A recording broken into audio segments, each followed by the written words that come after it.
નમસ્કાર વિદ્યાર્થી મિત્રો, ધ એક્સપર્ટ એકેડમીની યુટ્યુબ ચેનલ પર દરેક વિદ્યાર્થીઓનું ખૂબ ખૂબ હાર્દિક સ્વાગત છે. આજે આપણે ધોરણ 11 કોમર્સ એનો એક વિષય છે આપણો નામાના મૂળ તત્વો, જેને આપણે એકાઉન્ટ તરીકે પણ ઓળખીએ છીએ. આ વિષય કોમર્સ માટેનો મુખ્ય વિષય પણ ગણી શકાય છે.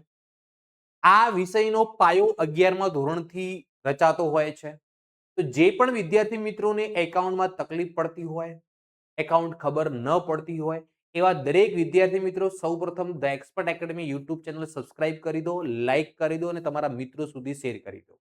કારણ કે આ યુટ્યુબ ચેનલ દ્વારા હું તમને સંપૂર્ણ એકાઉન્ટનું સોલ્યુશન કરાવવાનો છું. ઓકે, ચાલો વધારે સમય તમારો નહીં લઈએ. આજે ચેપ્ટર નંબર 1 છે હિસાબી પદ્ધતિ અને તેના પારિભાષિક શબ્દો.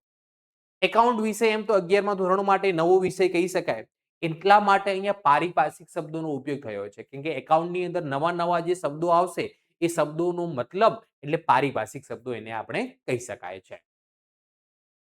હવે આ વિડીયો તમારે છેલ્લે સુધી જોવાનો છે, એટલે તમને પારિભાષિક શબ્દો કોને કહેવાય એની વ્યવસ્થિત પીપીટી દ્વારા હું તમને સમજાવવાનો છું, જેનો 100% તમને કમ્પ્લીટ ખબર પડી જશે. ઓકે, ચલો તો હવે વધારે સમય નહીં લઈએ. સૌથી પહેલા ચેપ્ટર નંબર 1 હિસાબી પદ્ધતિ અને તેના પારિભાષિક શબ્દો. હિસાબી પદ્ધતિ અને તેના પારિભાષિક શબ્દો. ચાલો, ઓકે. સૌથી પહેલા હિસાબી પદ્ધતિ કોને કહેવામાં આવે, એટલે કે નામાના મૂળ તત્વો એટલે શું, એને આપણે એકાઉન્ટ કહીએ છીએ, એની વ્યાખ્યા શું છે, એનો મતલબ શું થાય, એ આપણે સૌથી પહેલા સમજીએ. હિસાબી પદ્ધતિ એટલે કે હિસાબો લખવાની એક ટેકનિક. હિસાબી પદ્ધતિ એટલે હિસાબો લખવાની એક મેથડ. એને હિસાબી પદ્ધતિની અંદર કયા વ્યવહારો, મતલબ શું નોંધ કરવામાં આવે, વ્યવહારોની નોંધ કરવામાં આવે અને બનાવોની નોંધ કરવામાં આવે. વ્યવહાર અને બનાવ આપણે આગળ જોવાના છીએ. વ્યવહાર કોને કહેવાય, બનાવ કોને કહેવાય. બે કે તેથી વધુ વ્યક્તિઓ વચ્ચે કોઈ પણ વસ્તુની કે સેવાની લેવડ દેવડ થતી હોય એને આપણે વ્યવહાર કહેવામાં આવે. અને બનાવ એટલે કે જે વ્યવહાર થાય છે એ વ્યવહારમાંથી ઉદ્ભવતો પરિસ્થિતિ અથવા પરિણામ, જે આપણે આગળ જોઈશું. હિસાબી પદ્ધતિ વ્યવહારો અને બનાવો જે નાણાકીય લક્ષણ ધરાવતા હોય. કેવું લક્ષણ ધરાવતા હોય બેટા? નાણાકીય લક્ષણ ધરાવતા હોય. કેમ કે દરેક જે પણ વ્યવહાર થાય છે એ વ્યવહાર નાણાકીય હોવું જોઈએ, આર્થિક વ્યવહાર હોવો જોઈએ. બિન આર્થિક વ્યવહારોની નોંધ નામાના ચોપડે કરવામાં આવતી નથી. નાણાકીય લક્ષણ ધરાવતા હોય તેમને નાણાના સ્વરૂપે નોંધવાની, સૌથી પહેલા નાણાના સ્વરૂપે એને નોંધવામાં આવે. આમ નોંધ કે પેટા નોંધની અંદર સૌપ્રથમ વ્યવહારને ક્યાં નોંધવામાં આવે? આમ નોંધ અથવા પેટા નોંધની અંદર નોંધવામાં આવે. પછી એનું વર્ગીકરણ કરવામાં આવે. વર્ગીકરણ એટલે કે દરેક ખાતાની અંદર અલગ અલગ લખી દેવામાં આવે. એટલે ખરીદી કેટલી, વેચાણ કેટલું, હે ને, ખરીદ પરત કેટલું કહેવાય, પગાર કેટલું ચૂકવ્યો, એટલે અલગ અલગ કરી દઈએ એક જ જગ્યાએ, એને વર્ગીકરણ કહેવાય. તેમજ તારણો કાઢીને તેના પરિણામોનું અર્થઘટન કરવાની કળા. તેના તારણો બી કાઢવા પડે કે આપણે આખા વર્ષની અંદર ખરીદી કેટલી કરી, વેચાણ કેટલી થયું, એના પરિણામોનું અર્થઘટન બી કરવું પડે. આપણને નફો થયો કે ન થયો, નુકસાન થયું તો શા માટે નુકસાન થયું, કયું એવું કાર્ય કર્યું જેનાથી આપણને નુકસાન થયું, કયો વધારે ખર્ચ થઈ ગયો જેના કારણે નુકસાન થયું, એ દરેક પરિણામોનું અર્થઘટન કરવાની જે કળા હોય ને એને હિસાબી પદ્ધતિ કહેવામાં આવે. આ વ્યાખ્યા કોણે આપી હતી? આ વ્યાખ્યા ક્યાં લખેલી છે? આ વ્યાખ્યા AICPA એટલે કે American institute of certified public accounts દ્વારા જાહેર કરેલી છે. કોના દ્વારા? American institute of certified public accounts દ્વારા આ વ્યાખ્યા લખાયેલી છે. હિસાબી પદ્ધતિ એટલે વ્યવહારો અને બનાવો જે નાણાકીય લક્ષણ ધરાવતા હોય તેને નાણાના સ્વરૂપે નોંધવાની, વર્ગીકરણ કરવાની, તેમજ તેના તારણો કાઢીને તેના પરિણામોનું અર્થઘટન કરવાની કળા, એટલે આપણે એને શું કહેવામાં આવે? હિસાબી પદ્ધતિ કહેવામાં આવે છે. હવે આજનો આપણો ટોપિક છે હિસાબી પદ્ધતિના પારિભાષિક શબ્દો. તો પારિભાષિક શબ્દોની અંદર સૌથી પહેલો શબ્દ છે આપણો ધંધાકીય વ્યવહાર, બિઝનેસ ટ્રાન્ઝેક્શન. ધંધાકીય વ્યવહાર કોને કહેવામાં આવે? હે ને, ધંધાની અંદર વ્યવહાર થાય ને તો જ ધંધો ચાલે. જો ધંધાની અંદર વ્યવહાર ન થાય તો ધંધો ચાલતો નથી. એટલે ધંધાની અંદર વ્યવહાર થવો બહુ અગત્યની વસ્તુ છે. તો ધંધાકીય વ્યવહાર એટલે શું કહેવાય? ધંધાકીય વ્યવહાર એટલે બે કે વધુ વ્યક્તિઓ વચ્ચે ધંધા માટેની, કયા માટેની? જુઓ, ધંધા માટે. ઘરે કોઈ પણ વ્યવહાર કરો એ ધંધાકીય વ્યવહાર ન કહેવાય, એને પર્સનલ વ્યવહાર કહેવાય. ધંધા માટેની વસ્તુ કે સેવાની, વસ્તુ એટલે આપણે પૈસા ચૂકવી અને કંઈક આપણે સામે વસ્તુ મળતી હોય, માલ મળતો હોય તો એને વસ્તુ કહેવામાં આવે. ધારો કે ડોક્ટર જોડે ગયા, ડોક્ટરે આપણે કેસ ફી 500, 300, 400 જે પણ લીધી, તો એ આપણને એના બદલામાં કંઈ નથી આપતો, ખાલી સેવા આપે છે કે તમારે આ તકલીફ છે, તમારે આ ગોળી લેવાની, આ ગોળી લેવાની, આ જમવાનું, આ નહીં જમવાનું, એ સેવા આપે છે. ધારો કે આપણે વકીલ જોડે ગયા, વકીલને કેસ લડવા માટે ફી આપી, તો વકીલ આપણને સામે કોઈ વસ્તુ નથી આપવાનો, આપણને સેવા આપશે, તો એ સેવા કહેવાય. અને આપણે સ્ટેશનરીની દુકાને ગયા, પૈસા આપીને આપણે નોટબુક ખરીદી, પેન ખરીદી, તો એ આપણી વસ્તુ કહેવાય. એટલે કે ધંધાકીય વ્યવહાર એટલે બે કે વધુ વ્યક્તિઓ વચ્ચે, કેટલા વ્યક્તિઓ વચ્ચે?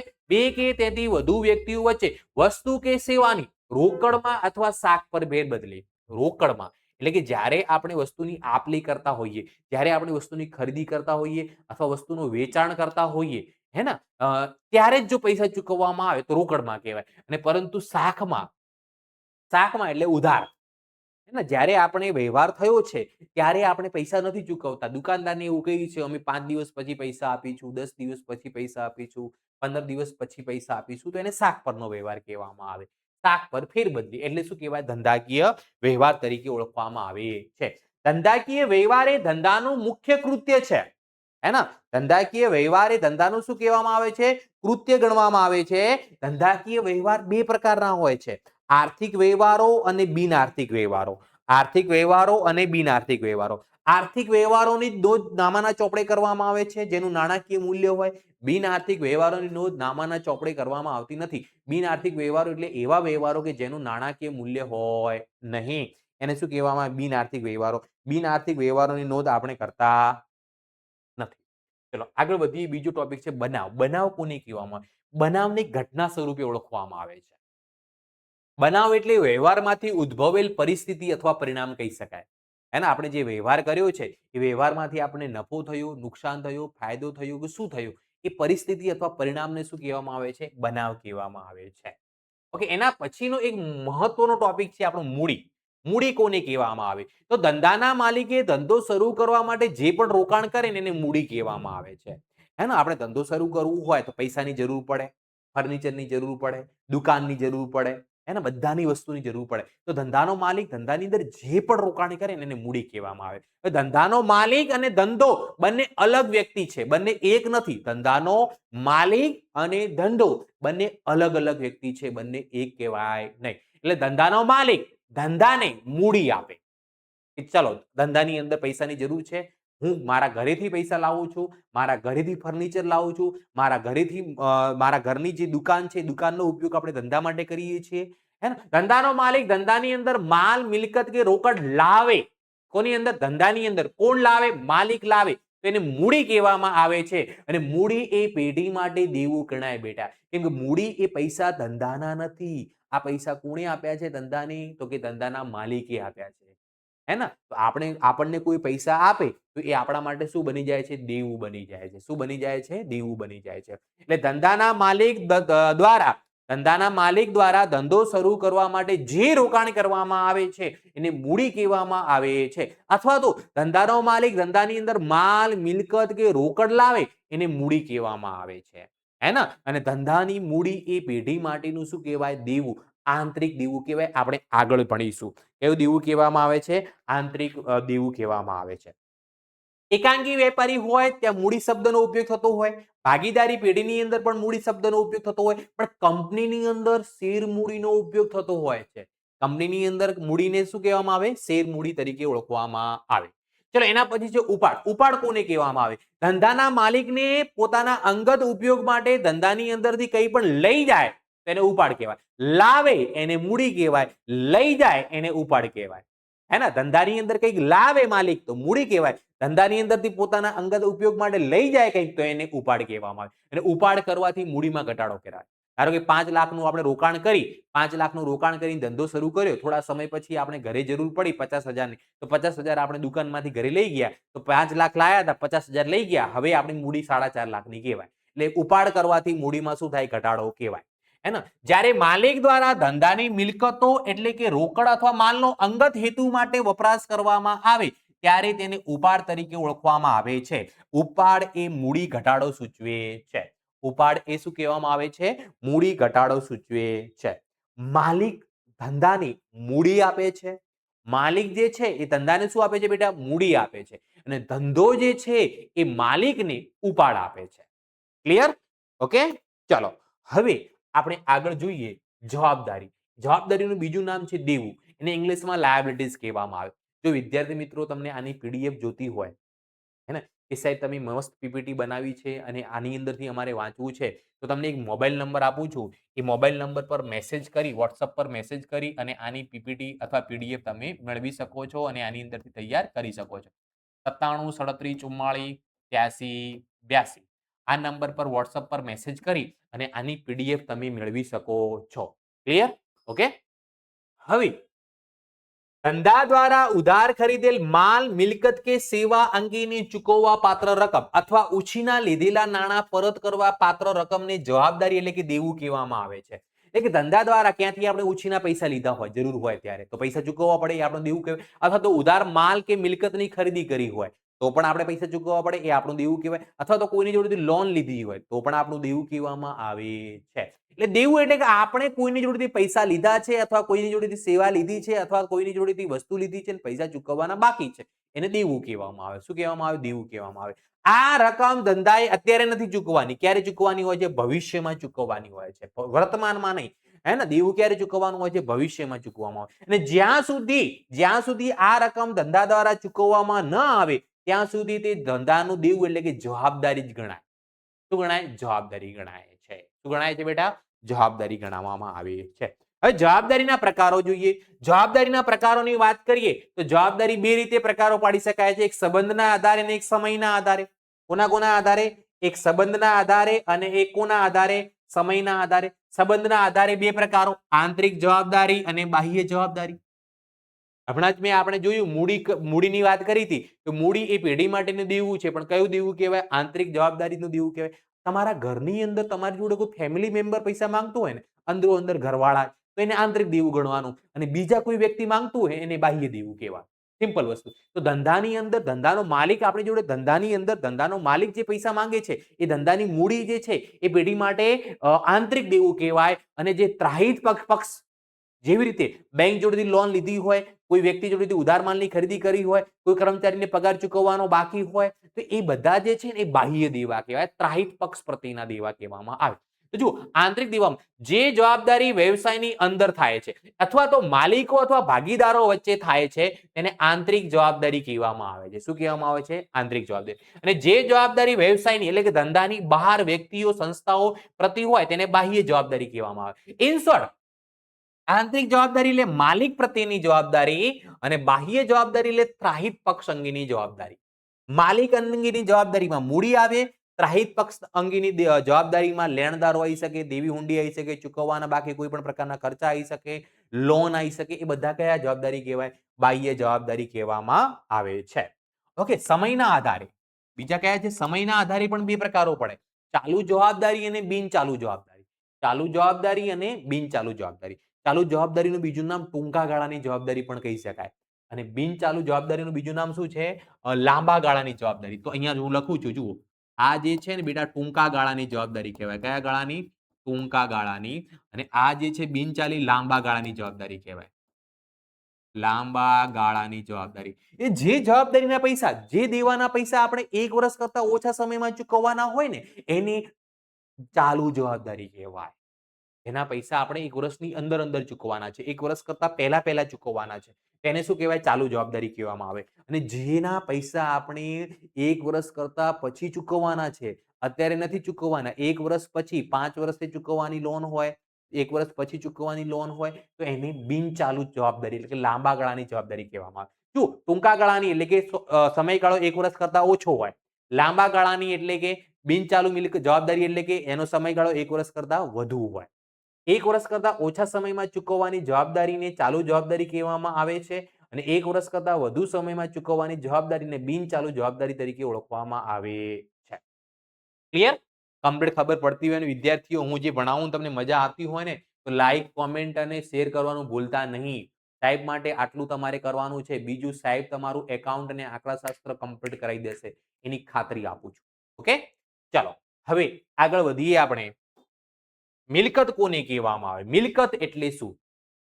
મિલકત કોને કહેવામાં આવે? મિલકત એટલે શું? મિલકત એટલે એવી કોઈ પણ દ્રશ્ય કે અદ્રશ્ય વસ્તુ. દ્રશ્ય એટલે કે એને જોઈ શકીએ છીએ, અદ્રશ્ય એટલે આપણે એને જોઈ શકતા નથી. દ્રશ્ય કે અદ્રશ્ય વસ્તુ કે બાબત જે ધંધાની માલિકીની હોય અને તેનું નાણાકીય મૂલ્ય હોય, એના માલિકીની હોય ને આપણે એને બજારમાં વેચવા જઈએ ને પૈસા મળતા હોય ને એને મિલકત કહેવાય. શું કહેવાય? આપણી મિલકત કહેવાય. આપણી પાસે એક એવી કોઈ પણ વસ્તુ હોય કે જે આપણી માલિકીની છે અને આપણે એને બજારમાં વેચીએ તો એના આપણા પૈસા મળશે તો એ આપણી મિલકત ગણવામાં આવે છે. શું મિલકતના ઉદાહરણો લખેલા છે? મકાન જે છે, ફર્નિચર છે, કોમ્પ્યુટર છે, વાહન છે, રોકડા પૈસા પડ્યા છે, બેંકમાં પૈસા પડ્યા છે, માલ સામાનનો સ્ટોક પડ્યો છે, કોઈ પણ પ્રકારના દાગીના છે, આપણી ગુડવિલ પાઘડી છે, બજારની અંદર આપણું નામ છે, એ આપણી અદ્રશ્ય મિલકત કહેવાય. કોઈ પણ પ્રકારની આપણી ટ્રેડમાર્ક છે, પેટન્ટ છે, કોપીરાઇટ છે, એ પણ આપણી મિલકત કહેવાય. અદ્રશ્ય મિલકત કહેવામાં આવે છે. મિલકત એટલે કે જેનાથી આપણને ફાયદો થતો હોય. મિલકત એટલે કે જેનો ઉપયોગ કરીને આપણે ધંધો કરતા હોઈએ એને ઇન શોર્ટ શું કહેવામાં આવે? મિલકત કહેવામાં આવે છે. મિલકતના પ્રકારોની વાત કરીએ તો મિલકતના બે પ્રકારો એમ તો પાડવામાં આવે છે: વાસ્તવિક મિલકતો અને અવાસ્તવિક મિલકતો. વાસ્તવિક મિલકતો અને અવાસ્તવિક મિલકતો. તો જેનું વાસ્તવમાં મૂલ્ય હોય એ મિલકતની બજાર કિંમત એટલે કે ઉપજ મૂલ્ય હોય. જે મિલકત એવી છે કે જેને આપણે બજારમાં વેચવા જઈએ તો પૈસા ઉપજી શકે હોય ને એને વાસ્તવિક મિલકત કહેવાય. અને અવાસ્તવિક મિલકત એટલે જેનું ઉપજ મૂલ્ય શું હોય? શૂન્ય હોય. જેનો આપણે ઉપયોગ કરીને ધંધો કરતા હોઈએ છીએ, જેના કારણે આપણને ધંધાની અંદર ફાયદો થતો હોય પણ આપણે એને વેચી શકતા નથી, એનું ઉપજ મૂલ્ય શૂન્ય હોય, એવી મિલકતને અવાસ્તવિક મિલકત તરીકે ઓળખવામાં આવે છે. એવી મિલકતને કઈ મિલકત કહેવામાં આવે છે? અવાસ્તવિક મિલકત તરીકે ઓળખવામાં આવે છે. અવાસ્તવિક મિલકતના ઉદાહરણો છે: શેર કે ડિબેન્ચર બહાર પાડવાનો ખર્ચ, શેર કે ડિબેન્ચર વટાવ, પ્રાથમિક ખર્ચાઓ. જે ખર્ચાઓ આપણે કરી દીધા છે, જેનો ઉપયોગ આપણે કરીશું પણ આપણે એને જેનો ખર્ચાનો ઉપયોગ આપણે 1 વર્ષ કરતા વધારે સમય માટે કરવાનો છીએ પણ એ મિલકતને આપણે વેચી નથી શકતા, એને આપણે અવાસ્તવિક મિલકત તરીકે ઓળખવામાં આવે છે. તો વાસ્તવિક મિલકતનું ઉપજ મૂલ્ય હોય છે, અવાસ્તવિક મિલકતનું ઉપજ મૂલ્ય હોતું નથી. વાસ્તવિક મિલકતોને આપણે વેચી શકીએ છીએ, અવાસ્તવિક મિલકતોને આપણે વેચી શકતા નથી. વાસ્તવિક મિલકતોની અંદર પ્રકાર પાડો તો બિનચાલુ મિલકતો અને ચાલુ મિલકતો. વાસ્તવિક મિલકતોના બે પ્રકાર કયા પડે છે?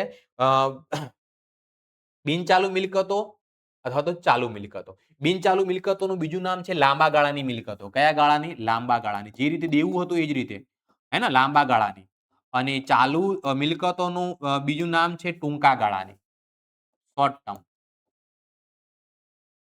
ટૂંકા ગાળાની મિલકતો. કયા મિલકતો કહેવામાં આવે? એને ટૂંકા ગાળાની મિલકતો કહેવામાં આવે છે. બિનચાલુ મિલકતો એને આપણે કાયમી મિલકતો તરીકે પણ ઓળખી શકાય છે અથવા તો એને સ્થિર મિલકતો પણ કહી શકાય છે. જે મિલકતનો ઉપયોગ આપણે 1 વર્ષ કરતા વધારે સમય માટે કરવાના હોઈએ, જે મિલકત આપણે વેચવાના હેતુ માટે નથી લીધી, જે મિલકતનો ઉપયોગ આપણે કરીને ધંધો કરી રહ્યા છીએ, એવી મિલકતને આપણે કઈ મિલકત કહેવામાં આવે છે? બિનચાલુ મિલકત અથવા લાંબા ગાળાની મિલકત અથવા તો એને સ્થિર મિલકત અથવા તો એને કાયમી મિલકત પણ કહી શકાય છે. હે ને? જે મિલકતો 1 વર્ષ કરતા વધુ સમય સુધી ઉપયોગમાં લેવાય અને વ્યવસાયમાં લાંબા ગાળા માટે રાખવામાં આવે એને કઈ મિલકત કહેવાય? તો કે બિનચાલુ મિલકતો કહેવાય. બિનચાલુ મિલકતોમાં બી બે પ્રકાર પડે: દ્રશ્ય મિલકતો અને અદ્રશ્ય મિલકતો. દ્રશ્ય મિલકતો એટલે એવી મિલકતો કે જે મિલકતને આપણે જોઈ શકીએ છીએ, સ્પર્શ કરી શકીએ છીએ, જેનું ભૌતિક અસ્તિત્વ હોય છે, એટલે કે એને મૂકવા માટે કંઈક સ્થાન જોઈએ, જગ્યા જોઈએ, એવી મિલકતને આપણે દ્રશ્ય મિલકતો કહીએ છીએ. દ્રશ્ય મિલકતોના ઉદાહરણમાં જમીન, મકાન, મશીનરી, ફર્નિચર, વાહનો, દાગીનાઓ એ બધા કોની અંદર આવે છે? આપણી દ્રશ્ય મિલકતોની અંદર આવે છે. અદ્રશ્ય મિલકતો એટલે એવી મિલકતો કે જે મિલકતને આપણે જોઈ શકતા નથી, સ્પર્શ કરી શકતા નથી, એને મૂકવા માટે કોઈ પણ પ્રકારની જગ્યા જોઈતી નથી, પરંતુ એનાથી આપણને ફાયદો થતો હોય છે. એવી મિલકતોને આપણે કઈ મિલકતો કહેવાય? અદ્રશ્ય મિલકતો કહી શકાય. જેવી રીતે ધંધાની પાઘડી, પેટન્ટ, ટ્રેડમાર્ક, કોમ્પ્યુટરની અંદર જે આપણા સોફ્ટવેર હોય છે, એ સોફ્ટવેર એ બધા કેવા કહેવાય? અદ્રશ્ય મિલકતો કહેવાય છે. એને આપણે જોઈ શકતા નથી, એને સ્પર્શ કરી શકતા નથી અને એના મૂકવા માટે કોઈ જગ્યા ન જોઈએ. ધારો કે આપણે બાઇક મૂકવું હોય તો પાર્કિંગ કરવા માટે જગ્યા જોઈએ, પણ અદ્રશ્ય મિલકતને મૂકવા માટે કોઈ જગ્યા જોઈતી નથી. હે ને? પણ એનો ઉપયોગથી આપણે ધંધો કરતા હોઈએ, એના ઉપયોગથી આપણને ધંધાના ફાયદો થતો હોય, એવી મિલકતને કઈ મિલકત કહેવામાં આવે છે? અદ્રશ્ય મિલકત કહેવામાં આવે છે. ચાલુ મિલકતો. ચાલુ મિલકતો એટલે કે જે મિલકતનો ઉપયોગ કરીને આપણે રોજબરોજના ખર્ચાઓ ચૂકવતા હોઈએ, રોજબરોજનો ધંધો કરતા હોઈએ, એવી મિલકતને આપણે ચાલુ મિલકતો કહીએ છીએ. ચાલુ મિલકતોનું બીજું નામ છે ટૂંકા ગાળાની મિલકતો. એનો ટાઈમ શોર્ટ ટાઈમ હોય કે આપણે એનો ઉપયોગ 1 વર્ષની અંદર કરી લેવાના છીએ. હે ને? જે મિલકતો 1 વર્ષ કે તેના ઓછા સમય દરમિયાન રોકડમાં રૂપાંતરિત થાય હોય અથવા વેચાઈ જતી હોય એને કઈ મિલકત કહેવામાં આવે છે? ચાલુ મિલકતો. જેવી રીતે સ્ટોક, આપણા ગોડાઉનની અંદર આપણા જે વસ્તુનો વેપાર કરીએ છીએ એનો સ્ટોક પડ્યો છે એ આપણી ચાલુ મિલકત કહેવાશે. દેવાદારો જોડે પૈસા માંગીએ છીએ એ પણ ચાલુ મિલકત કહેવાય. લેણી હુંડી છે, બેંકમાં પૈસા પડ્યા એ આપણી ચાલુ મિલકત કહેવાય. રોકડ સિલક આપણી ચાલુ મિલકત કહેવામાં આવે છે. ચાલુ મિલકતના પેટા પ્રકાર તરીકે એક પ્રવાહી મિલકત આવે છે. કઈ મિલકત આવે છે? પ્રવાહી મિલકત. જે મિલકતનું આપણે તરત રોકડમાં રૂપાંતરિત કરી શકતા હોઈએ એવી મિલકતને પ્રવાહી મિલકત કહેવામાં આવે છે. જે મિલકતનું આપણે શું કરી શકતા હોઈએ? રોકડમાં તરત રૂપાંતરિત કરી શકતા હોઈએ એવી મિલકતને કઈ મિલકત કહેવામાં આવે છે? પ્રવાહી મિલકત કહેવામાં આવે. સ્ટોક સિવાયની તમામ ચાલુ મિલકતોને પ્રવાહી મિલકતો કહેવામાં આવે. સ્ટોક સિવાયની તમામ ચાલુ મિલકતોને કઈ મિલકતો કહેવામાં આવે? પ્રવાહી મિલકતો તરીકે ઓળખવામાં આવે છે. ચલો નેક્સ્ટ ટોપિક છે આપણું આવક કોને કહેવામાં આવે? આવક ક્યારે થાય? તો ધંધા દ્વારા જે પણ પ્રવૃત્તિ કરવામાં આવે ને એ પ્રવૃત્તિથી જો પૈસા મળતા હોય, એ પ્રવૃત્તિથી ધંધાની અંદર પૈસા આવતા હોય તેની આવક કહેવામાં આવે છે. હે ને? ધંધા દ્વારા કરવામાં આવેલ વ્યવહારના પરિણામ સ્વરૂપે જ્યારે ધંધાની અંદર નાણાં મળે, જ્યારે ધંધાની અંદર પૈસા આવે તો એને શું કહેવામાં આવે છે? આવક કહેવામાં આવે છે. આવકના બે પ્રકારો છે, મૂડી આવકો અને મહેસૂલી આવકો. આ મોસ્ટ ઇમ્પોર્ટન્ટ ટોપિક છે, મૂડી આવકો અને મહેસૂલી આવકો. જુઓ, આવકના પ્રકાર પડે છે બે. મૂડી આવકો, મૂડી આવકો એટલે અનિયમિત આવક, ફિક્સ ના હોય, ગમે ત્યારે આવી શકે. ધારો કે આપણી જોડે જમીન છે, જમીન વેચી દીધી તો એ આપણે કઈ આવક થઈ ગઈ? અનિયમિત આવક છે. એ જમીન આપણે વારંવાર વેચી શકતા નથી. હે ને? અનિયમિત આવક છે, ક્યારેક ક્યારેક થાય, એવરીડે થતી નથી. જ્યારે બીજું નામ છે મહેસૂલી આવક, જેનું નામ નિયમિત આવકો, જે રોજબરોજ આપણે ધંધાની અંદર વ્યવહાર કરી રહ્યા છીએ એના પરિણામ સ્વરૂપે જે ઉદ્ભવે છે એને કઈ આવક કહેવામાં આવે? નિયમિત એટલે કે મહેસૂલી આવક તરીકે એને ઓળખવામાં આવે છે. ધારો કે ધંધાનો માલિક વેચાણ કરીને જે આવક પ્રાપ્ત થાય એને શું કહેવામાં આવે છે? નિયમિત આવકો કહેવામાં આવે, મહેસૂલી આવકો કહેવામાં આવે. હવે એને આવકોનું બીજું વિરોધી શબ્દ છે ખર્ચા, એટલે જાવકો પણ કહી શકાય.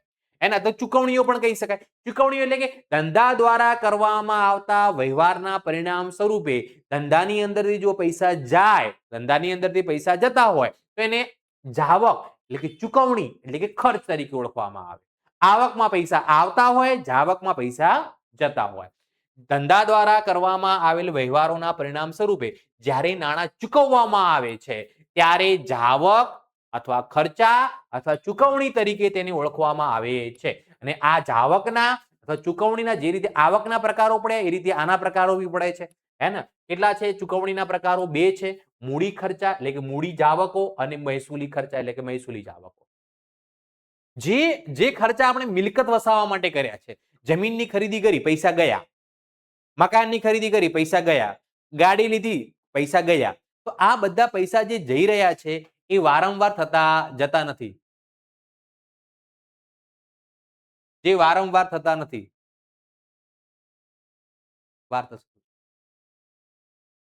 વારંવાર થતા નથી, ક્યારેક ક્યારેક જ આપણે કરતા હોઈએ છીએ. તો એવાને શું કહેવામાં આવે? મૂડી ખર્ચા કહેવામાં આવે, અનિયમિત ખર્ચા કહેવામાં આવે, જે આપણે મિલકત વસાવવા માટે કર્યા છે. અને મહેસૂલી ખર્ચા રોજબરોજ જે ધંધાના વ્યવહાર કરીએ છીએ એના માટે આપણે ચૂકવવા પડતા હોય.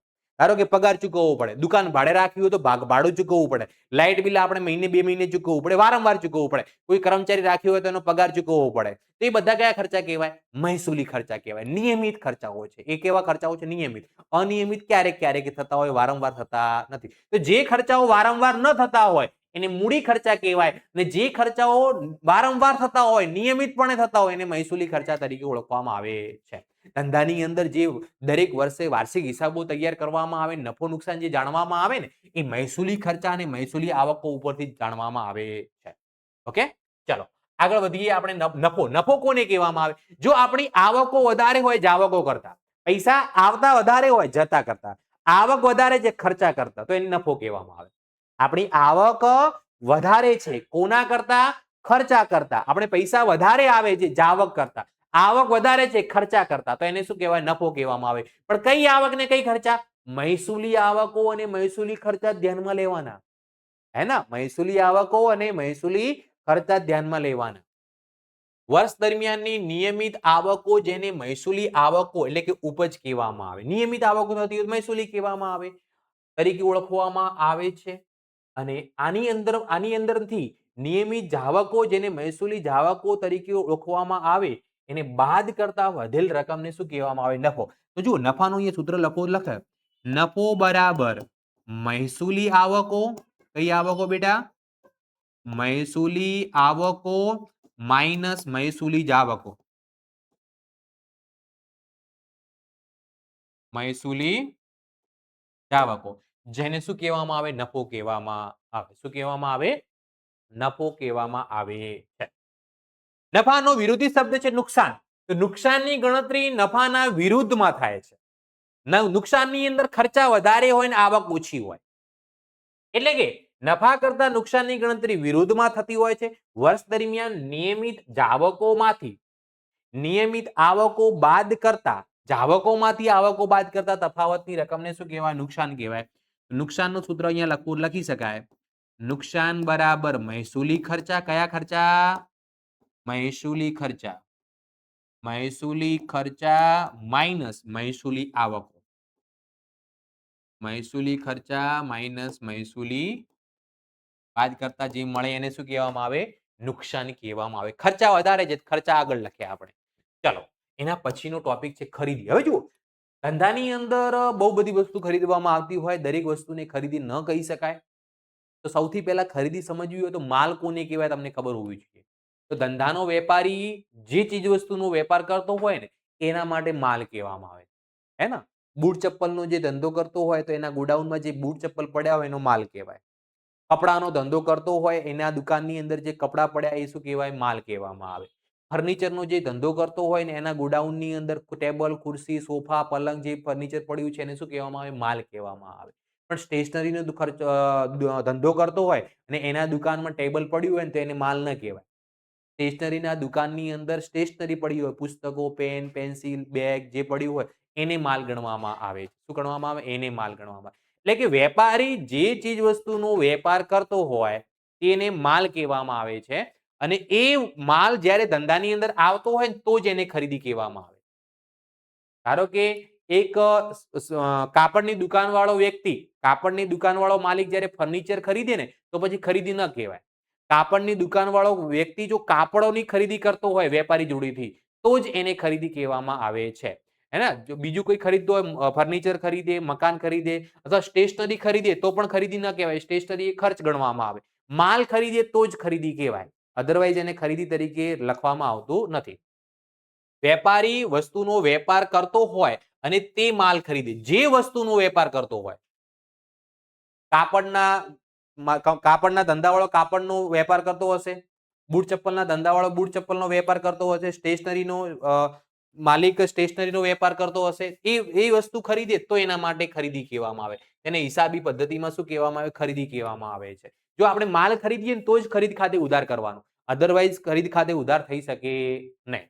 ચલો ખરીદી કરતા વિરુદ્ધ કયું છે? વેચાણ. એવી રીતે જો આપણે ફર્નિચરનું વેચાણ કરો તો વેચાણ ના કહેવાય. કેમ કે આપણે બીજો કોઈ ધંધો કરતા હોઈએ, સ્ટેશનરીનો ધંધો કરતા હોઈએ અને ફર્નિચરનું વેચાણ કરો તો વેચાણ ન ગણાય. આપણે સ્ટેશનરીનો ધંધો કરતા હોઈએ સ્ટેશનરી વેચીએ તો જ વેચાણ કહેવાય. કાપડનો ધંધો કરતા હોઈએ કાપડ વેચીએ તો જ એને વેચાણ ગણવામાં આવે. વેપારી જે વસ્તુનો વેપાર કરતો હોય અને તે માલનું વેચાણ કરે તેને હિસાબી પદ્ધતિમાં વેચાણ કહેવામાં આવે છે. એના પછી છે આપણો માલ સ્ટોક કોને કહેવામાં આવે? તો વેપારી જે વસ્તુનો વેપાર કરતો હોય એ વસ્તુ એ એના ગોડાઉનમાં રાખતો હોય છે. કોઈ ગ્રાહક એની ખરીદવા માટે આવે તો એની જોડે હોવો તો જોઈએ. તો એ શું કરે? સ્ટોક કરીને રાખતો હોય. અથવા તો at the end of the day અથવા તો at the end of the month અથવા તો at the end of the year જે માલ વેચાયો નથી ને એના ગોડાઉનમાં પડ્યો છે એને શું કહેવામાં આવે? માલ સ્ટોક કહેવામાં આવે છે. માલ સ્ટોક એક પ્રકારની મિલકત કહેવાય. એ મિલકત કહેવાય ચાલુ મિલકત ગણવામાં આવે છે.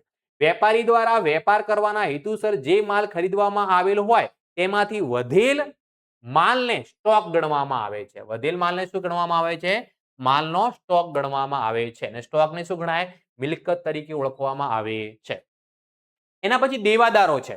દેવાદારો કોને કહેવાય? કે ધંધાનો માલિક જે છે એ બે રીતે વેચાણ કરી શકે. કોઈ ગ્રાહક આવ્યો હોય તો એને રોકડમાં વેચાણ કરી શકે અથવા તો ઉધાર પણ આપી શકે છે. ઉધાર કોને આપશે? જે ઓળખીતો હશે અથવા તો એ રેગ્યુલર કસ્ટમર હશે એને જ ઉધાર આપવામાં આવે.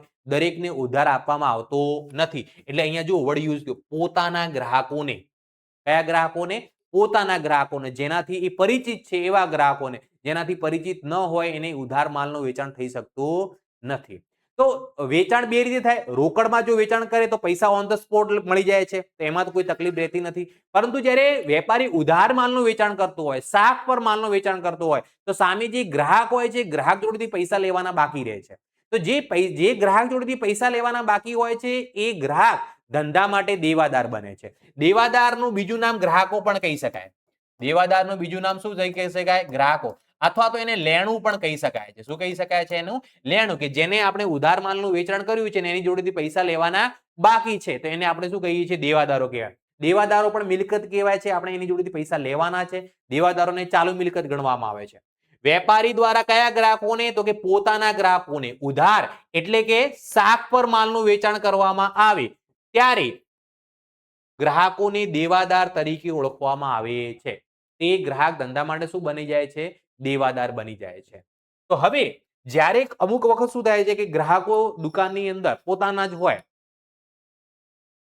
ખરીદી કરી લીધી, એમણે કીધું કે પૈસા તમને 10-15 દિવસ પછી આપીશું, પણ હવે વેપારીને એના ઉપર ભરોસો નથી કે પૈસા આપશે કે નહીં આપે, હે ને? વેપારીને એના ઉપર ભરોસો નથી, તો વેપારી શું કરશે? એક સ્ટેમ્પ પેપર નીકાળશે ને સ્ટેમ્પ પેપર ઉપર લખશે કે 15 દિવસ પછી, એટલે તારીખ લખીને, જે પણ તારીખ હશે એ તારીખ લખીને કે 15 દિવસ પછી મારે આ વ્યક્તિ જોડેથી 5,000 10,000 માલના વેચાણ અંગે લેવાના છે, હે ને? અને સામેવાળા પછી શું કરાવશે? સહી કરાવશે.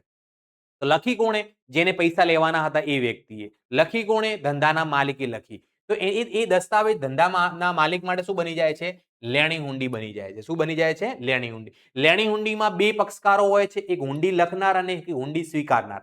લખશે કોણ? જેને પૈસા લેવાના છે તે. સ્વીકારશે એટલે કે એની ઉપર સહી કોણ કરશે? કે જેને પૈસા ચૂકવવાના છે તે વ્યક્તિ.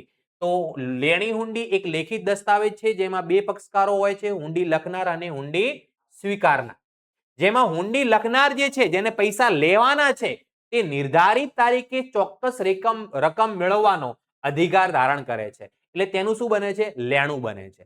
તો લેણી હુંડી લખનાર માટે કઈ હુંડી કહેવાય? લેણી હુંડી ગણવામાં આવે છે. લખનાર માટે કઈ હુંડી ગણવામાં આવે છે? લેણી હુંડી ગણવામાં આવે છે. અને સ્વીકારનાર માટે દેવી હુંડી કહેવામાં આવે છે. લેણી હુંડી દેવાદારોમાંથી ઉદ્ભવે છે. લેણી હુંડી ક્યાંથી ઉદ્ભવે છે? દેવાદારોની અંદરથી ઉદ્ભવે છે, જ્યારે દેવી હુંડી લેણદારોમાંથી ઉદ્ભવતી હોય છે. ઓકે, હવે આપણે દેવાદારો લેણી હુંડી તો જોઈ લીધું. હવે આપણો નેક્સ્ટ ટોપિક છે લેણદારો કોને કહેવામાં આવે. તો જેમ આપણે ઉધાર માલનું વેચાણ કરતા હોઈએ છીએ ગ્રાહકોને, એમ આપણે ઉધાર માલની ખરીદી પણ કરતા હોઈએ છીએ. કોની જોડેથી ખરીદી કરીએ? વેપારીઓ પાસેથી. તો વેપારીઓ પાસેથી ખરીદી કરવાનો, ગ્રાહકોને વેચવાનો. વેપારીઓ જોડેથી ખરીદી કરવાનો, ગ્રાહકોને વેચવાનો. જેમ ગ્રાહકોને આપણે ઉધાર માલનું વેચાણ કરી શકીએ, એમ વેપારી જોડેથી ઉધાર માલની ખરીદી પણ આપણે કરી શકતા હોઈએ. તો જે વેપારી જોડેથી આપણે ઉધાર માલની ખરીદી કરી છે, જેને આપણે પૈસા ચૂકવવાના બાકી છે, એ ધંધાનો લેણદાર બને છે. લેણદારને બીજું નામ વેપારીઓ પણ કહી શકાય. તો કહી શકાય? વેપારીઓ પણ કહી શકાય, અથવા તો એને દેવું પણ કહી શકાય છે. જેમ વેપારી ઉધાર માલનું વેચાણ કરે છે, તેમ ઉધાર માલની ખરીદી પણ કરે છે. જે વ્યક્તિ પાસેથી ઉધાર માલની ખરીદવામાં આવી હોય તે વ્યક્તિ ધંધાનો શું બને છે? લેણદાર બને છે. શું બને છે? લેણદાર બને છે. અને હવે છે દેવી હુંડી. લેણી હુંડીનું એકદમ વિરોધી, સ્વીકારનાર માટે દેવી હુંડી. દેવી હુંડી એક લેખિત દસ્તાવેજ છે જેમાં બે પક્ષકારો હોય છે, હુંડી લખનાર અને હુંડી સ્વીકારનાર. લખશે કોણ? જેને પૈસા લેવાના છે. સહી કરીને સ્વીકારશે કોણ? જેને ચૂકવવાના છે. જેમાં હુંડી સ્વીકારનાર ભવિષ્યની નિર્ધારિત તારીખે ચોક્કસ રકમ ચૂકવવાની જવાબદારી સ્વીકારે છે. એટલે દેવી હુંડી તેનું દેવું બને છે. હુંડી સ્વીકારનાર માટે દેવી હુંડી ગણાય છે. હુંડી સ્વીકારનાર માટે હુંડી કઈ હુંડી ગણવામાં આવે છે? દેવી હુંડી ગણવામાં આવે છે. એના પછી આપણે પડતર. પડતર કોને કહેવામાં આવે? કોઈ પણ વસ્તુ તમે ખરીદો છો, હે ને? કોઈ પણ વસ્તુ તમે ખરીદો છો અને એના પાછળ જે પણ ખર્ચા થતા હોય ને એની અંદર ઉમેરી દેવામાં આવે.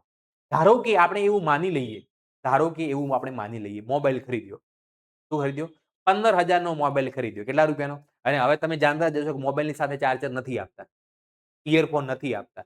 તો 15,000 નો મોબાઈલ ખરીદ્યો, હે ને? મોબાઈલ માટે કવર લીધો 500 રૂપિયાનો, એના ઉપર ટફન નખાયો 100 રૂપિયાનો. તો 15,600 રૂપિયા મોબાઈલની પડતર ગણાય, હે ને? મોબાઈલના પાછળ જે પણ ખર્ચા થયા એની અંદર ઉમેરી દેવાના. તેને શું કહેવાય? પડતર ગણવામાં આવે. શું ગણવામાં આવે? પડતર. કોઈ પણ વસ્તુ તૈયાર કરવા માટે અથવા સેવા પૂરી પાડવા માટે જે પણ ખર્ચાઓનો સમાવેશ કરવામાં આવે તે ખર્ચાઓના સરવાળાને શું કહેવામાં આવે?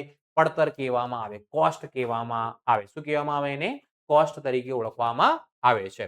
ચલો નેક્સ્ટ ટોપિક છે આપણો વાઉચર કોને કહેવાય? વાઉચર એ ધંધાનો લેખિત દસ્તાવેજ છે. વાઉચર એટલે એક પ્રકારનું આપણે બિલ કહી શકાય. એને આપણે બિલ, ધારો કે આપણે ક્યાંક ગયા, ખરીદી કરી નહીં કહેતા બિલ લાવો ચાલો. એ શું કહેવાય? વાઉચર કહેવાય. અથવા તો આપણે પૈસા બેંકમાં જમા કરાયા તો સ્લીપ મળે, એ પ્રકારનું વાઉચર કહેવાય. આપણે એટીએમ માંથી પૈસા ઉપાડીને પાછી સ્લીપ નીકળે, એક પ્રકારનું વાઉચર ગણવામાં આવે છે. તો વાઉચર એટલે એક પ્રકારનું લેખિત દસ્તાવેજ છે કે જે આપણી જોડે ધંધાની અંદર વ્યવહાર થયો છે એનો પુરાવો છે. એના શું છે? પુરાવો છે. તો વાઉચર એ ધંધાકીય વ્યવહારનો લેખિત પુરાવો છે. કેવો પુરાવો? લેખિત હોઈ શકે. એ વાઉચર ક્યારે મૌખિક ના હોય. હે ને? વાઉચરના આધારે વ્યવહારનો પ્રકાર નક્કી થાય કે વ્યવહાર ઉધારનો વ્યવહાર છે, રોકડ વ્યવહાર છે, ખર્ચનો વ્યવહાર છે, આવકનો વ્યવહાર છે. હે ને? આપણે બીજા ચેપ્ટરની અંદર આ બધા પ્રકારો ભણવાના છે. વાઉચરના પ્રકારો આપણે ભણવાના છે. ચલો એના પછી નેક્સ્ટ ટોપિક છે વટાવ કોને કહેવાય? વટાવ એટલે ડિસ્કાઉન્ટ. આવા તમે ક્યાંક જોયું બી હશે, જુઓ. હે ને? 20% discount, 30% of, 50% of, big discount, up to 50% of, એવું ક્યાંક તમે જોતા હશો. આ શા માટે લગાવે છે વેપારીઓ? ધંધાનું વેચાણ વધારવા માટે. આનાથી ગ્રાહકો આકર્ષાય એના માટે લગાવવામાં આવે છે. આનાથી ગ્રાહકો શું થાય? આકર્ષાય. આપણે તો અત્યારે ઓનલાઈન ફ્લિપકાર્ટ હોય કે પછી કઈ હોય બીજી, એમેઝોન હોય કે બીજી ગમે તે કંપનીઓની અંદર પણ એવું લખેલું હોય 20% ઓફ, 10% ઓફ, અથવા તો એક દિવસ 10 રૂપિયામાં વસ્તુ મળી જશે, એવું પણ હોતું હશે. હે ને? તો જુઓ, વટાવ શબ્દ માલના ખરીદ વેચાણમાંથી ઉદ્ભવે છે. ખરીદી અથવા વેચાણમાંથી. ખરીદી કે વેચાણની રકમમાંથી શરતોને આધીન અમુક રકમ બાદ કરવામાં આવે છે અને ચોખ્ખી રકમ ચૂકવવામાં આવે છે. તો જે રકમ બાદ કરવામાં આવે ને એને શું કહેવામાં આવે? વટાવ કહેવામાં આવે. જે રકમ બાદ કરવામાં આવે એને શું કહેવામાં આવે? વટાવ કહેવામાં આવે છે. હે ને? વટાવ બે પ્રકારના છે, વેપારી વટાવ અને રોકડ વટાવ. વેપારી વટાવ અને રોકડ વટાવ. વટાવના કેટલા પ્રકાર પડે છે બેટા? બે પ્રકાર, વેપારી વટાવ અને રોકડ વટાવ. વેપારી વટાવ શા માટે આપવામાં આવે? વસ્તુનું વેચાણ વધારવા માટે આપવામાં આવે. રોકડ વટાવ શા માટે આપવામાં આવે? રોકડ વટાવ એટલે આપવામાં આવે કે કોઈ ગ્રાહક આપણી જોડેથી ઉધાર માલની ખરીદી કરતો હોય ને તો એને આપણે ઓપ્શન આપી, તમે અત્યારે ને અત્યારે પેમેન્ટ કરશો ને તો તમારે આટલા રૂપિયા ઓછા આપવાના. એટલે આપણે રોકડ તરત મળી જાય ને એના માટે રોકડ વટાવ ગણવામાં આવે. વેપારી વટાવની નામાના ચોપડે નોંધ કરવામાં આવતી, રોકડ વટાવની કરવામાં આવે છે. હે ને? જુઓ, અર્થ માલની કિંમતમાં આપવામાં આવતી છૂટ એટલે વેપારી વટાવ કહેવાય. રોકડમાં ચૂકવણી વહેલી કરવા માટે આપવામાં આવતી છૂટ, પૈસા આપણને તરત મળી જાય, હે ને? એને શું કહેવામાં આવે? રોકડ વટાવ કહેવામાં આવે. તો ક્યારે આપવામાં આવે? માલની ખરીદી અથવા વેચાણ સમય. આ ક્યારે આપવામાં આવે? ચૂકવણી વખતે જ, અથવા નક્કી સમય પહેલા ચૂકવણી કરો. તમને એવું કે 10 દિવસની અંદર ચૂકવણી કરશો તો ડિસ્કાઉન્ટ મળશે, અધરવાઇઝ મળશે. તો એના માટે રોકડ વટાવ કહેવામાં આવે છે. ધારો કે 10,000 નો માલ 10% વેપારી વટાવે આપણે લેવો હોય તો આપણે નોંધ કેટલાની કરવામાં આવે? 9,000 ની જ કરવામાં આવે. 1,000 રૂપિયા જે વેપારી વટાવ ગણ્યો એની નોંધ નામાના ચોપડે કરવામાં આવતી નથી. અને 10,000 ની બિલનો 2% રોકડ વટાવ મળે તો આપણે અત્યારે કેટલા ચૂકવવાના? 9,800. પણ આપણે 200 રૂપિયા વટાવના પણ લખવા પડશે.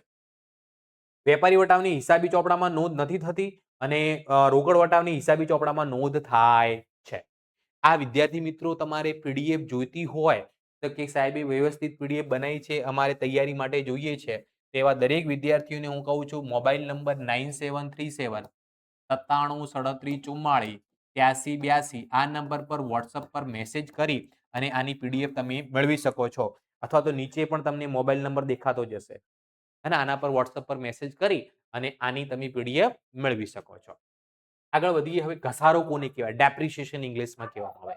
હવે કોઈ પણ વસ્તુનો આપણે ઉપયોગ કરતા હોઈએ છીએ, ઉપયોગ કરવાના કારણે એની કિંમતમાં ઘટાડો થતો હોય છે. હે ને? ધારો કે મોબાઈલ 15,000 નો લીધો, મહિનો વાપર્યો, પાછો વેચવા જઈશું 15,000 મળશે ખરી આપણને? નહીં મળે. એની કિંમતમાં શું થઈ જશે? ઘટાડો થઈ જશે. ગાડી લીધી 5 લાખની અંદર, 2 વર્ષ પછી વેચવી છે, 5 લાખ રૂપિયા મળશે? ના. કેમ કે 2 વર્ષ વાપરી છે એના કારણે એની કિંમતમાં શું થઈ જશે? ઘટાડો થઈ જશે. એને શું કહેવામાં આવે? ઘસારો કહેવામાં આવે. શું કહેવામાં આવે? ઘસારો. એ ઘસારો એ ધંધાનો કેવો શું છે? ખર્ચ છે. અને ઘસારો એવો ખર્ચ છે જેને ચૂકવવામાં આવતો નથી. બીજા બધા ખર્ચા ચૂકવવા પડે. ઘસારો એક એવો ખર્ચ છે જેને ચૂકવવામાં આવતો નથી, એટલે ઘસારો એ બિન રોકડ ખર્ચ કહેવાય. ઘસારો એ કેવો ખર્ચ છે? બિન રોકડ ખર્ચ છે જેને ચૂકવવામાં આવતો નથી. બાકી બધા ખર્ચા ચૂકવવા પડે પૈસાથી.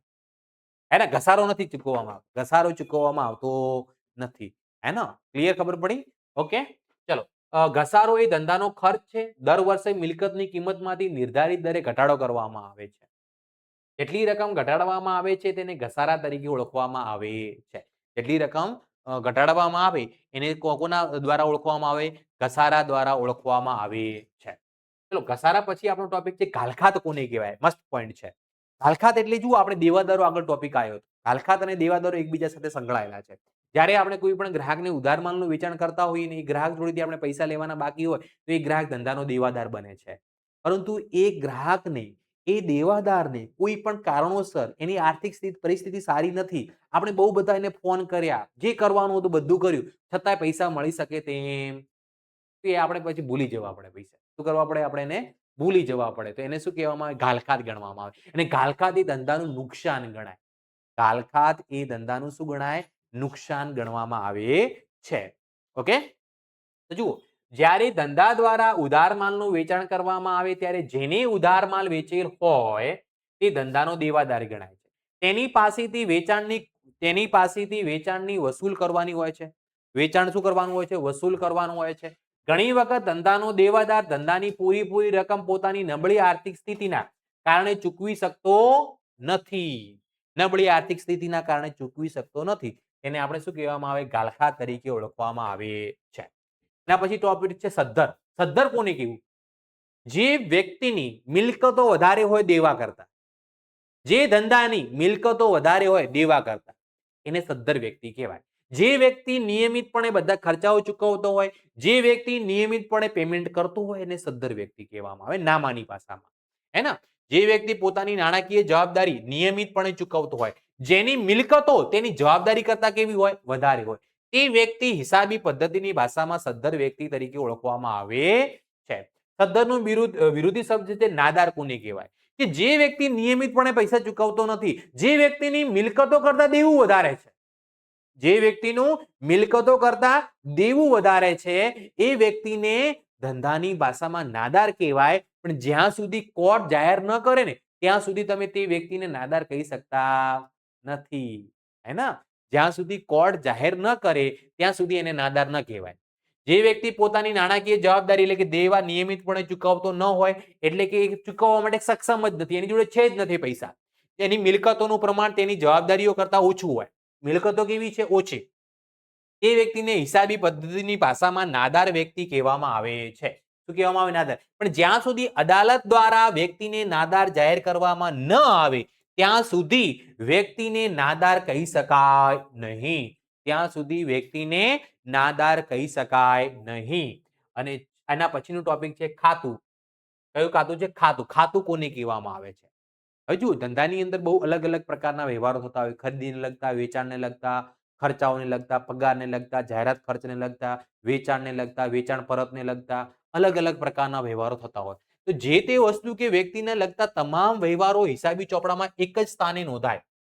ધારો કે ખરીદી એક જ સ્થાને, એક જ પેજ ઉપર નોંધાય. આખા વર્ષની અંદર જે ખરીદી કરી હોય તે, અથવા વેચાણ એક જ જગ્યાએ નોંધવામાં આવે, અથવા રોકડ એક જ જગ્યાએ નોંધવામાં આવે અને વ્યવહારોનો સારાંશ જાણી શકાય, તેને ખાતું કહેવામાં આવે છે. તેને શું કહેવામાં આવે છે? ખાતું કહેવામાં આવે છે. તો આ હતા આપણા ધંધાના પારિભાષિક શબ્દો. હવે આપણે નેક્સ્ટ લેક્ચરની અંદર લઈને આવવાના છીએ ધંધાની હિસાબી પદ્ધતિ. એ ધંધાની ભાષા કેમ કહેવામાં આવે છે? હિસાબી પદ્ધતિને ધંધાનું વિજ્ઞાન, કળા એ કેમ, શા માટે કહેવામાં આવે છે? હિસાબી પદ્ધતિની પ્રક્રિયા અને હિસાબી પદ્ધતિના પ્રકારો એ આપણે નેક્સ્ટ લેક્ચરની અંદર શીખવાના છીએ. જે પણ વિદ્યાર્થી મિત્રોને આની પીડીએફ જોતી હોય તો હું તમને મોબાઈલ નંબર આપી દઉં છું. મોબાઈલ નંબર છે આપણો 9737448382. આ નંબર પર વોટ્સઅપ પર મેસેજ કરીને આની પીડીએફ તમે મેળવી શકો છો. તે ઉપરાંત એકાઉન્ટ અને આંકડાશાસ્ત્ર તમને જો અઘરું લાગતું હોય તો આ યુટ્યુબ ચેનલ સબસ્ક્રાઇબ કરવાનું ભૂલતા નહીં. આ યુટ્યુબ ચેનલ પર તમને 11માનું એકાઉન્ટ અને આંકડાશાસ્ત્રનું સંપૂર્ણ સોલ્યુશન મળી જશે. ઓકે, તો મળીએ છીએ આપણે નેક્સ્ટ લેક્ચરની અંદર. Thank you so much. Tata, bye bye, C you.